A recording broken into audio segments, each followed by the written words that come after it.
Absolutely. I am seeing nothing but love and hope on the ground. God bless y'all. This turnout has been insane. Texas is absolutely headed for a record-setting primary on the Democratic side. I don't know what's going to happen on that other side. But on the Democratic side, y'all are voting. This is so important. There have been so many naysayers along the way that kept saying what Texas couldn't do, especially those that don't live in Texas. But the people are speaking. When I look at these numbers and look at counties that are voting 200% in excess of what they historically do, this has always been a challenge about getting people to say that this is what I gotta do. And to me, these numbers tell me that you understand that we are living in some of the most dangerous times of our lives. This isn't the time to sit it out. This is the time to check in. And that's exactly what y'all are doing. Listen, it is clear that you understand the mission. It is also clear that you know that you deserve and can have nice things.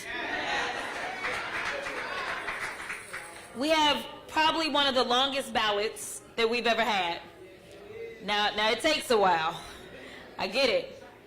But honestly, it is such a blessing because for the first time since the 90s, we have people that are running up and down the ballot so that we can absolutely have touches on people consistently. The way that we are going to win ultimately is going to be that we all work together. We work together from the top all the way down to the bottom. We've got to make sure that people know who is on the ballot, and they have to understand our values and what it is that we're fighting for.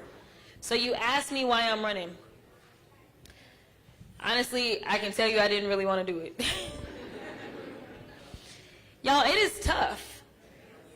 It is tough. We have one of the largest and most expensive states to run in.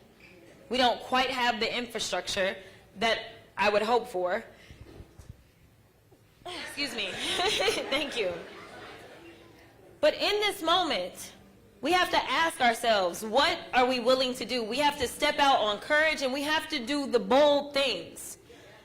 When I saw the numbers, I knew that we could get this done. In fact, just this week, yet another poll has me ahead of Kim Paxton.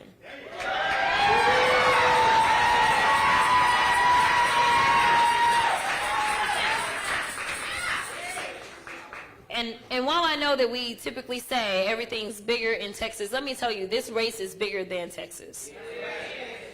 This is about our entire country. This seat changes the trajectory for everyone. If you will remember, it was only one vote that meant that we were going to be able to keep Obamacare. It was John McCain, remember? Who was Senator McCain at the time. The votes are so incredibly important when it comes to the Senate, and every single right that we are losing right now, when I track it back, it is because of the Senate. When I was a freshman in the State House, we broke quorum. We went to D.C. Nancy Pelosi had the gavel in her hand. Nancy Pelosi was able to put the John Lewis Voting Rights Advancement Act on the floor. She passed it. She did the same thing with the Freedom to Vote Act. But you know what happened in the Senate? Nothing. So here it is, 5 years later, the very thing that I went to D.C. fighting for as a state representative, and now they decided they were going to do mid-decade redistricting. Mid-decade redistricting that is intentionally racially discriminatory. And that's according to a Trump-appointed justice. They decided that they were going to do that, and they wouldn't have had an opportunity to do that just if the Senate understood the assignment and had actually passed the legislation. We also wouldn't have a Trump administration for a couple of reasons. Number one, the Freedom to Vote Act would have precluded somebody named Elon Musk from putting $250 million into the presidential. That's number one. Number two, the House impeached Donald Trump not once, but twice. But do y'all understand why he was able to run again? Somebody said no. The answer because the Senate. The Senate didn't end up convicting him.